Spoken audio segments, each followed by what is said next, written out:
Big ബോസിൽ അനുമോൾ കപ്പടിച്ചതും കണ്ടിരിക്കുകയായിരുന്നു ഇന്നലെ രാത്രി മുഴുവനും. അത് കഴിഞ്ഞാണ് ആ വീഡിയോ എഡിറ്റ് ചെയ്യാണ്ടല്ലോ എന്നുള്ള ചിന്ത വന്നത്.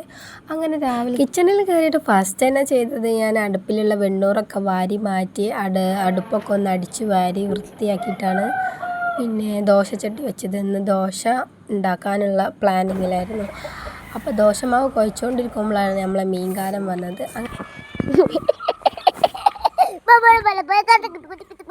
അങ്ങനെ മീൻ വേങ്ങാൻ ഓടി.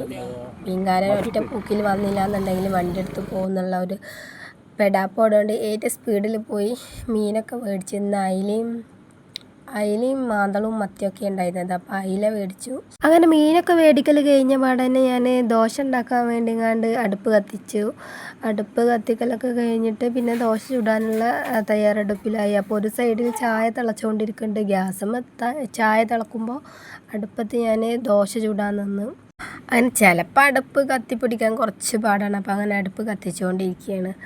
പിന്നെ അതുപോലെ നമ്മളെ ബിഗ് ബോസിൽ അനീഷ് വിന്നറാവുമെന്ന് പ്രതീക്ഷിച്ച പ്രഡിക്ഷൻ ലിസ്റ്റൊക്കെ മാറിപ്പോയി. അനുമോളാണ് കപ്പടിച്ചത്. പക്ഷേ എൻ്റെ പ്രതീക്ഷ അനീഷ് കപ്പടിക്കുമെന്നായിരുന്നു. അനുമോൾ കപ്പടിച്ചപ്പോൾ ഞാനും അന്താളിച്ചു പോയി. എന്തായാലും ആരായാലും കപ്പടിച്ചാലും നമുക്ക് കാണലല്ലേ നിവർത്തിയുള്ളൂ. നമുക്കതിലൊന്നും നേട്ടമില്ലല്ലോ. നമുക്കൊരു എൻ്റർടൈൻമെൻറ്റ് അതന്നെ. പിന്നെ അതുപോലെ അങ്ങനെ ദോശക്കല്ലൊക്കെ ചൂടായി വന്നപ്പോൾ എണ്ണയൊക്കെ പുരട്ടിയിട്ട് ദോശ പാരാൻ നിന്ന്.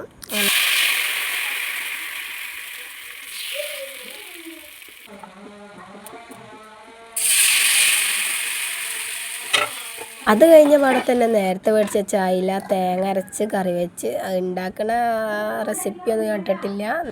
എന്നിട്ട് ഞാൻ കുറച്ച് ഉണ്ണിത്തണ്ട് ഉണ്ടായിരുന്നു. അതായിട്ട് ഉപ്പേരി വെക്കാൻ വിചാരിച്ചു. അങ്ങനെ ഉണ്ണിത്തണ്ട് ചെറുതാക്കി മുറിച്ചിട്ട് അതിലേക്ക് മുതിര ഉണ്ടെങ്കിൽ മുതിര ഇടുക. അപ്പോൾ മുതിര ഇല്ലാത്ത കാരണം ഞാൻ ചെറുപയറിട്ടാലും നല്ല ടേസ്റ്റ് ഉണ്ടാവും. അങ്ങനെ ചെറുപയറും കുറച്ച് വേപ്പിൻ്റെ ഇലയും ഒരു മുളകും നല്ല എരിവ് വേണ്ടാത്ത കാരണം ഒറ്റ മുളകും പിന്നെ ഉപ്പും കുറച്ച് വെള്ളം ഒഴിച്ചിട്ട് ഞാനത് വേവിക്കാൻ വെച്ച്.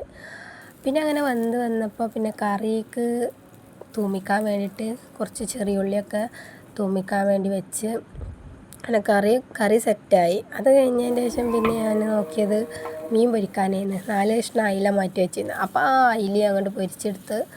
അപ്പോൾ അത് കഴിഞ്ഞതിന് ശേഷം പിന്നെ ഉണ്ണിത്തണ്ട് വിസിലൊക്കെ അടിച്ച് വന്നിട്ട് വന്നിരുന്നു. അപ്പോൾ അതൊന്ന് വറവിടാൻ വേണ്ടിയിട്ട് അതും ഒന്ന് റെഡിയാക്കി വെച്ച്. അപ്പോൾ ഏകദേശം അത് റെഡിയായി വന്നിട്ടുണ്ട്. സംഭവം പൊളി ടേസ്റ്റാട്ടോ.